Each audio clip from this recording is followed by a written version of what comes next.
Seigneur de bénir ces cendres dont nos fronts vont être marqués en signe de pénitence. Seigneur notre Dieu, toi qui aimes pardonner à ceux qui s'humilient et veulent réparer leurs torts, prête l'oreille à nos prières, en ta bonté répands sur tes serviteurs qui vont recevoir les cendres, la grâce de ta bénédiction, par leur fidélité à ces temps de pénitence qui parviennent avec une âme purifiée à la célébration de la part de ton Fils, lui qui vit et règne avec toi dans l'unité du Saint-Esprit, maintenant et pour le siècle des siècles. Amen.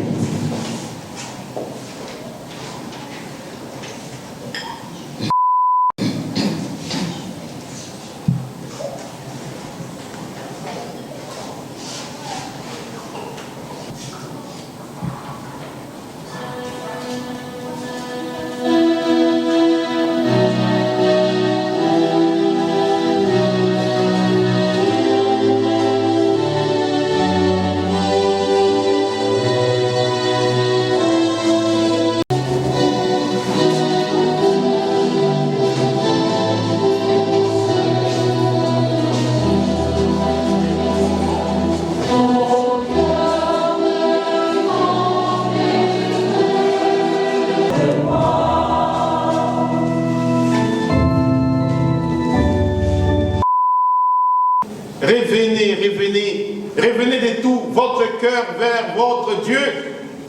Le verbe revenir, quand je lis les textes en hébreu, des souvenirs. Convertissez-vous à moi. Dans ce mouvement de revenir vers Dieu, il y a un mouvement avant tout de conversion, de changement de mentalité. Et la tradition juive insiste sur un mot, la kanava. Ça veut dire l'orientation du cœur. Le Seigneur soit avec vous. Pour nous de Jésus-Christ, selon saint Matthieu.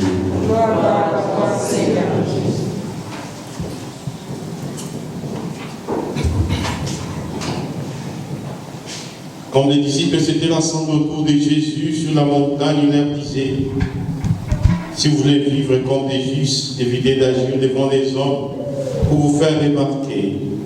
Autrement, il n'y a pas de récompense pour vous auprès de votre Père qui est aux cieux.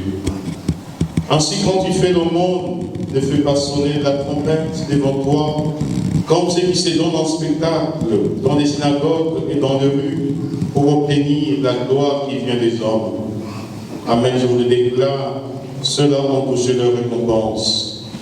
Mais toi, quand tu fais au monde que ta main gauche ignore ce que donne ta main droite, afin que ton monde reste dans les secrets.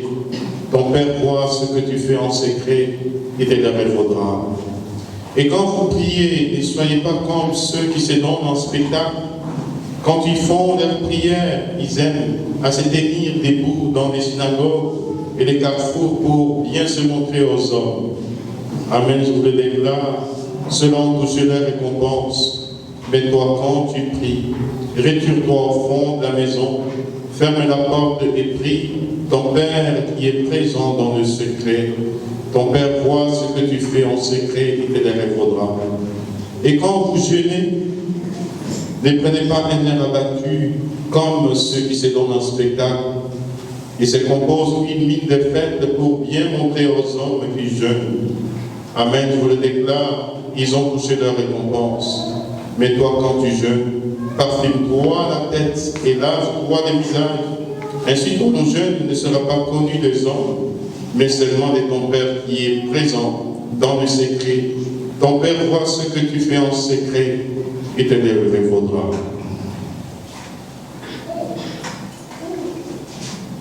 Acclamons la parole de Dieu.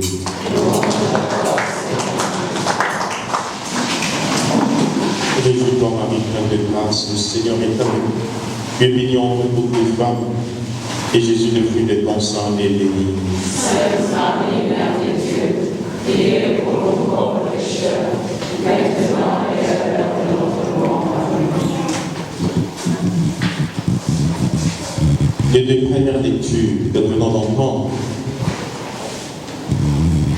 la lecture du livre, tirée donc du livre de Joël, et celle des psaumes, dans la tradition juive, c'est des lectures sont dus les jours des Yom Kippour, les jours de grand pardon, les jours où le grand prêtre entre dans les temples, dans le sang de sang, les jours où s'étient devant la face de Dieu comme intercesseur, les jours où il implore le pardon de Dieu en tant que grand prêtre sur la communauté d'Israël, les jours où il prie pour lui-même, où il prie pour les autres prêtres, et il prie pour la communauté du peuple d'Israël. Ces jours-là, il est dit dans la tradition juive que Dieu fait miséricorde à son peuple, et tout le peuple d'Israël s'applique. Les vêtements, vous m'entendez bien ça micro, non? Ils s'appliquent, ils portent des vêtements de pénitence, des sacs, ils s'appliquent la cendre. Le peuple chante, achivez-nous, achivez-nous, fais-nous revenir à toi, fais-nous revenir à toi, et nous reviendrons de tout notre cœur. C'est le jour de grand pardon. Nous pouvons dire que dans l'année liturgique, nous les chrétiens, nous avons aussi 2 jours de grand pardon où nous pouvons alors goûter au pardon de Dieu à travers nos pénitences. C'est les mercredis décembre et les vendredis saints. Ces mercredis, regardez, tous les textes liturgiques nous invitent d'abord à la prière, au jeûne, à la pénitence. Mais il y a d'abord une phrase par laquelle le prophète Joël commence. Revenez, revenez, revenez de tout votre cœur vers votre Dieu. Le verbe revenir, quand je lis les textes en hébreu, teshouveni, convertissez-vous à moi. Dans ce mouvement de revenir vers Dieu, il y a un mouvement avant tout de conversion, de changement de mentalité. Et la tradition juive insiste sur un mot, la kanava, ça veut dire l'orientation du cœur. Quand on revient, on peut revenir avec sa tête, on peut revenir avec son corps. Mais ici, il est dit, revenez de tout votre cœur. Ça veut dire entrer dans cette attitude d'orientation du cœur vers votre Dieu. Mes chers frères et sœurs, les temps des carême, comme nous invite l'entière ouverture, c'est un temps de conversion. Dieu aime tout ce qui existe. Il n'a de dégoût pour aucune de ses créatures. Il ferme les yeux devant les péchés des hommes. Il les invite à la conversion. J'allais dire Alléluia. Parce que je suis habitué à dire des Alléluia. J'allais dire Alléluia. Mais pendant les temps des carême, on ne dit pas Alléluia, c'est ça, non? Mais pourquoi? Pourquoi on ne dit pas Alléluia pendant les temps des carême?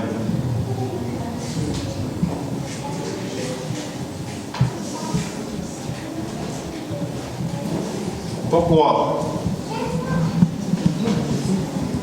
Pourquoi? Parce que la résurrection. Je n'ai pas de réponse. Hein?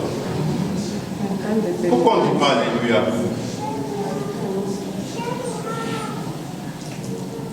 Je n'ai jamais compris moi-même aussi. Parce qu'Alléluia, en hébreu, ça signifie simplement louer le Seigneur. C'est tout. Je n'ai jamais compris pourquoi est-ce qu'on ne peut pas dire pendant les temps des carême louer le Seigneur. La tradition juive dit ceci, Ashdosiad varim omed haolam. Le monde tient sur 3 choses. Et ce sont ces 3 choses qui reviennent dans les lectures d'aujourd'hui. Al-Torah, sur la parole de Dieu, la Torah, le temps de carême. C'est le temps où nous devions beaucoup plus nous familiariser avec la parole de Dieu. Regardez, qu'est-ce que Jésus fait quand il reçoit les baptêmes. Le Saint-Esprit descend sur lui, les cieux qui s'ouvrent. Et une voix se fit entendre que celui-ci est mon fils bien-aimé, quand le Saint-Esprit descend, il est propice vers le désert où il doit être tenté et éprouvé. Et quand Jésus est tenté, la seule force de Jésus, parce qu'il n'avait pas de pain, comme nous dit Matthieu 4,4, l'homme ne vit pas de pain seulement, mais de toute parole qui sort de la bouche de Dieu. La force de Jésus, il puisait sa force dans la parole de Dieu. Mes chers frères et sœurs, les temps de carême, si je dois entrer dans une forme de mortification, dans une ascèse, l'ascèse ça veut dire exercice spirituel, envie de dompter notre chair et toutes ces passions qui guerroient notre âme. Si je dois entrer dans l'ascèse, je dois avant tout lire attentivement la parole de Dieu, garder la parole de Dieu dans mon cœur. C'est le premier pilier que nous donne d'abord la tradition juive, que la tradition chrétienne va maintenant répandre. L'écoute, la méditation, donc la parole de Dieu pendant le temps de carême.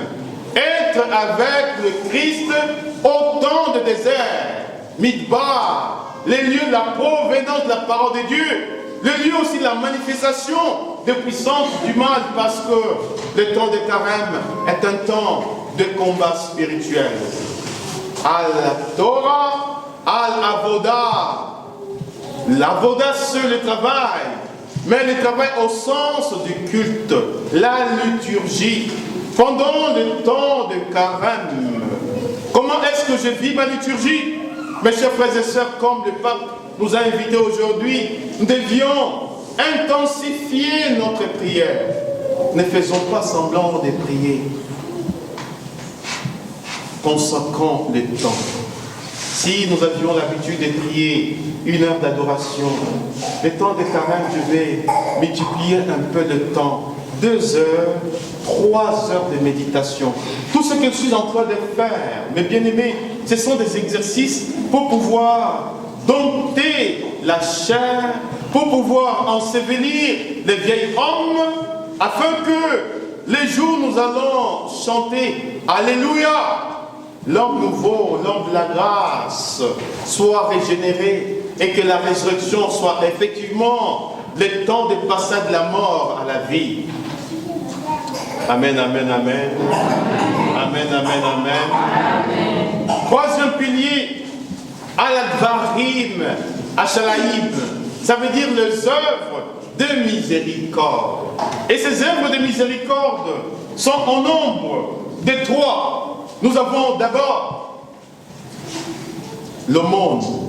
Il est dit dans la tradition juive, l'aumône, on peut voir l'offrande. Atsidaka taksid mimavet, l'offrande des livres de la mort. Si le temps de carême est aussi un temps de jeûne, quand je jeûne, je me prive de la nourriture, je peux me priver de la parole, je peux me priver même des vêtements, des beaux vêtements, mais c'est dont je me prive, qu'est-ce que je fais? Ce n'est pas pour mettre en réserve. Tout jeune doit m'orienter vers la charité, l'amour du prochain. C'est dont je me prive. Si je refuse de manger la part de ma nourriture, je vais donner à manger à celui qui a faim. Si je me prive de boire, je vais donner à boire à celui qui a soif. Et si je me prive de vêtements, de beaux vêtements, il faut que je puisse revêtir celui qui est nu. Et c'est effectivement cela, Jésus nous le rappelle dans les discours sur la fin des temps. Toutefois que vous avez fait ces choses au plus petit d'entre mes frères, c'est à moi que vous les avez faites. Et effectivement, c'est effectivement cela, les œuvres de la miséricorde. Mais le temps de carême, mes chers frères et sœurs, comme nous disait le pape François, ce n'est pas le temps tout simplement de pénitence, le temps où j'ai une mine de fête, le temps de la tristesse. Le carême est avant tout le temps de joie. Et je dois partager ma joie avec toutes ces personnes auxquelles Jésus a voulu s'identifier en disant: j'étais malade, vous m'avez visité. J'étais en prison, vous êtes venus me voir. J'étais nu, vous m'avez vêtu. Le temps de carême doit me tourner vers l'assistance des malades. Toutes ces personnes auxquelles Jésus a voulu s'identifier, que je puisse consacrer un peu mon temps pour aller voir les malades, que je puisse consacrer un peu mon temps pour aller visiter les prisonniers. Pourquoi? Parce que notre Seigneur aussi, vous savez que Jésus était passé par la prison, vrai ou faux? Oui. Vous savez que Jésus était passé par la prison. Alors lorsque je visite les prisonniers qui portent l'image de Dieu, c'est Jésus que je visite. J'étais en prison, vous êtes venus me voir. Et tout cela, je les vis le temps de carême. Ce sont ces exercices, cette mortification, cette ascèse qui me donne alors de dompter mes passions négatives qui déroignent mon âme. Amen, amen, amen. Amen. Il y a une symbolique très forte. Ce mercredi de sang, c'est effectivement l'imposition de la cendre sur nos fronts. Quand nous regardons, mes chers frères et sœurs, ce matin, j'ai reçu quelques messages. Disait, aujourd'hui, les catholiques vont recevoir sur leur front la cendre qui vient des ossements de personnes qui sont déjà mortes. Alors, on va enterrer. Alors, on demandait donc aux chrétiens, on ne sait pas de quelle confession, de faire très attention parce que en imposant donc la cendre, ils vont contracter beaucoup de démons. Donc, je disais cela, j'ai dit, est-ce que ces chrétiens-là lisent au moins la parole de Dieu?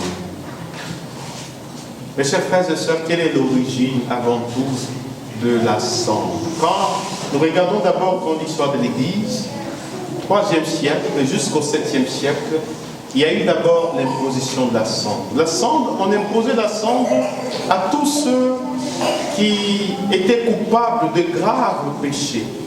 Et dans l'histoire de l'Église, ce qu'on appelait les péchés capitaux, c'était essentiellement 3 péchés. Non, 4 péchés.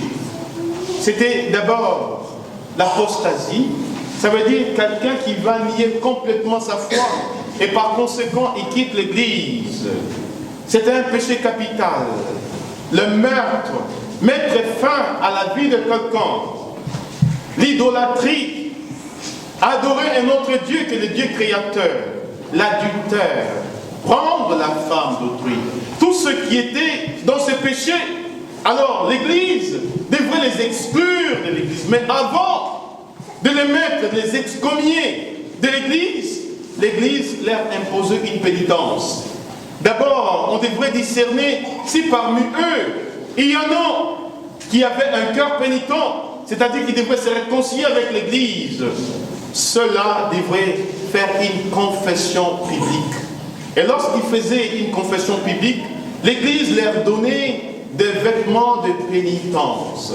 Et l'Église leur donnait des psaumes qu'on appelle les psaumes, les 7 psaumes de pénitence. Les psaumes 6, les psaumes 31, les psaumes 32, les psaumes 50, les psaumes 101, les psaumes 102 et les psaumes 142. Alors, chaque jour, ils devraient donc méditer ces psaumes de pénitence.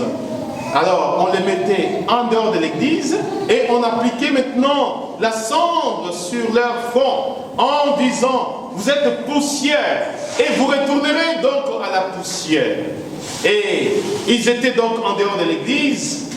Les prêtres devaient aller les visiter pour voir si leur acte de pénitence était vraiment pratiqué.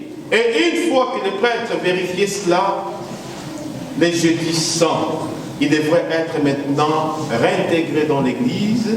Et quand on les réintégrait dans l'église, on leur donnait des vêtements blancs pour la purification qui sont accueillis. Voilà l'origine d'abord de l'utilisation de cendre. C'est maintenant au 11e siècle avec le pape Urbain II, maintenant que la cendre sera maintenant imposée sur tous les chrétiens comme signe de pénitence. Mais quand nous regardons, que signifie la cendre? Il y a diverses significations dans la Bible. D'abord, première signification, c'est la fragilité de notre humanité. Regardez lorsque Abraham intercède pour que Dieu ne puisse pas brûler les deux villes, Sodome et Gomorrhe. Abraham va dire, Seigneur, que tu ne te mettes pas en colère, car je suis que poussière et cendre. Donc, signe d'abord la fragilité de mes limites sur le plan humain, mais c'est aussi un signe de tristesse qui relève d'un malheur profond. Job, lorsqu'il a été complètement dépouillé de tous ses biens, quand il regardait son avenir, il disait, mon avenir est sans issue. Alors il demandait au Seigneur, voilà ce à quoi je suis réduit. Je ne suis que poussière et cendre, mais jette la miséricorde sur ma propre personne. Donc la cendre, comme une tristesse qui relève d'un malheur beaucoup plus profond. Mais la cendre, ça signifie aussi l'inconsistance.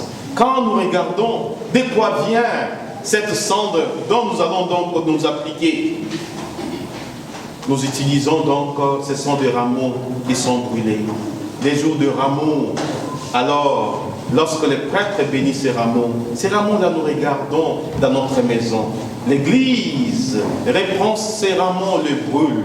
Et quand l'Église brûle ce rameau, qui représente d'abord le rameau, il est dit dans la parole de Dieu dans les psaumes, les justes poussera comme un palmier, comme un cèdre du Liban. Il grandira dans la maison du Seigneur. Le rameau nous renvoie toujours à l'homme juste. Et quand on a clamé Jésus avec le rameau, c'est Jésus d'abord qui était l'homme juste.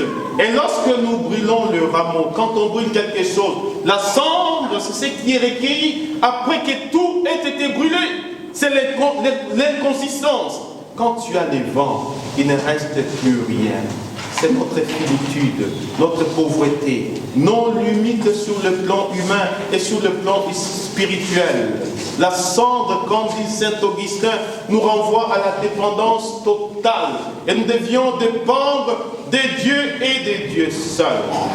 Dans le mystère de la cendre, dans ce que nous allons recevoir, il y a un mystère pascal qui se cache, mort et résurrection. Amen, amen, amen. Amen, amen, amen. Amen. Quand on applique la cendre sur nos fronts, nous devions penser à des mystères. Le premier mystère d'abord, la mort. Mais la mort par rapport à nous-mêmes, ça veut dire nous mourons avec le Christ. Et là, la cendre a une fonction baptismale. Ne savez-vous pas que baptisé dans le Christ, c'est dans sa mort que vous avez été baptisés. Vous avez donc été ensevelis avec lui dans sa mort par votre baptême, afin que comme le Christ est ressuscité par la gloire de Dieu le Père, nous aussi nous menions une vie nouvelle. Romains 3, verset 6. La mort par rapport à toutes les passions mauvaises qui déroulent notre âme.